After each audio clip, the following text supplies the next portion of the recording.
Thank you, Mr. Toastmaster, fellow Toastmasters, and guests. This is serious. Clowns are no joke. Clowns have a long history that has evolved from entertaining royalty up to famous film stars today. And it takes a lot of creative interpretation for what constitutes as a proper clown outfit, but I will enlighten you on the basics of a clown wardrobe. And finally, I would like to tell you about two clowns who got the gag right and used their jokes for the better. Now, the oldest style of clowning dates back to the Greek and Roman theaters, where clowns were known as court jesters. They were hired by royal families to entertain with music and dance, song and gestures, and comedic relief, as long as they did what they were told and they amused their masters. Now, clowns of this era would wear a hood with donkey ears and a long tail. They would be the object of humiliation, and they were not to be taken seriously. Later, this costume would evolve into the three-pointed hat and a scepter that we recognize today.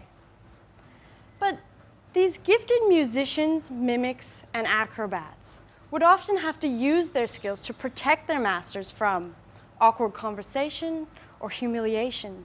And surprisingly, they could get quite close to the royal members with learning insider secrets when they mingle around rooms full of high society.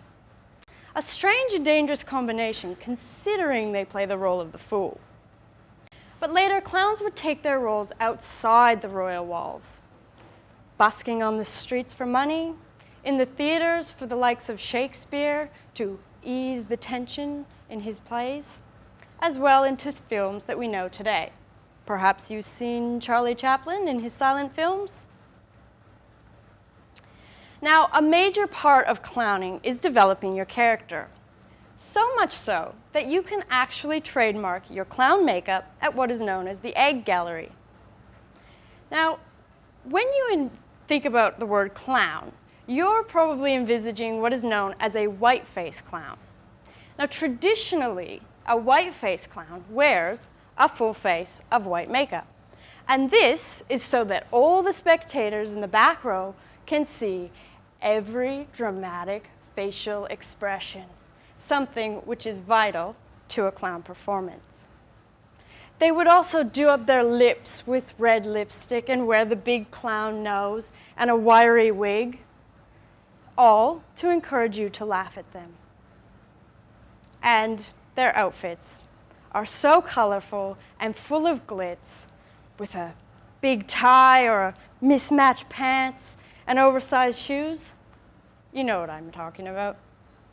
Now, despite the wild look of the white-faced clown, he does maintain his status at the top of the clown hierarchy.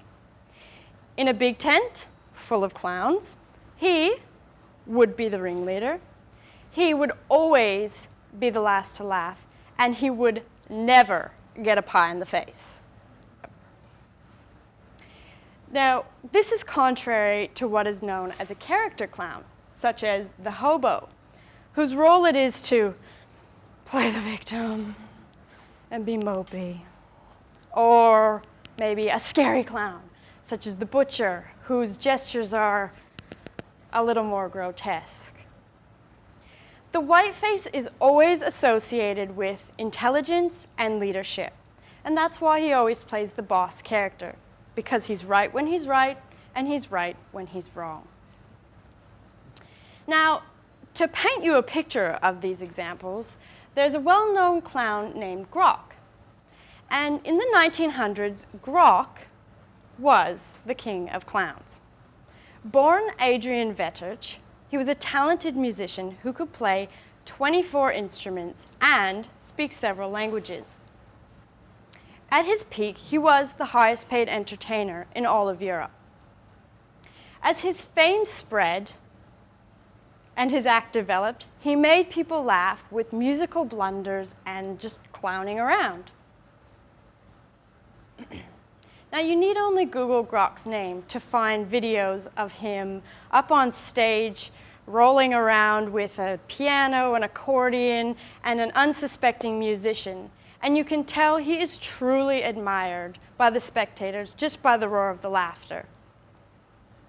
Now, speaking of fame and fortune, Grock retired after many years of service to what is known as Villa Grock, which is a mansion that has 50 rooms and was built in the 1920s. Now, that's not bad living. His career is commemorated to this day, even after his death in 1959, by a competition held annually for budding circus performers.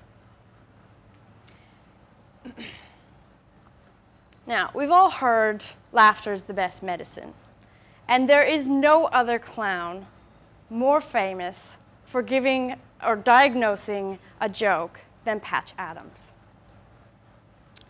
Hunter Doherty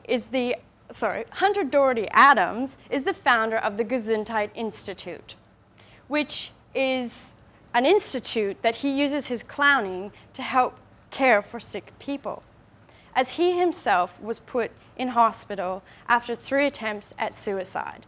He would understand this need greatly. Now, after his release, Patch made 2 decisions. One was to live his life and dedicate his life to medicine, and the second was to never have a bad day again. Now, this mantra saw him become a medical doctor and the founder of the Global Outreach Program, which is a program that is designed to take medical aid and supplies through the door using the badge of courage, the red nose. Now, all jokes aside, the level of dedication that Patch Adams has given to laughter and medicine helps. The level of dedication and leadership that Patch Adams displayed over a lifetime has truly helped care for the whole world.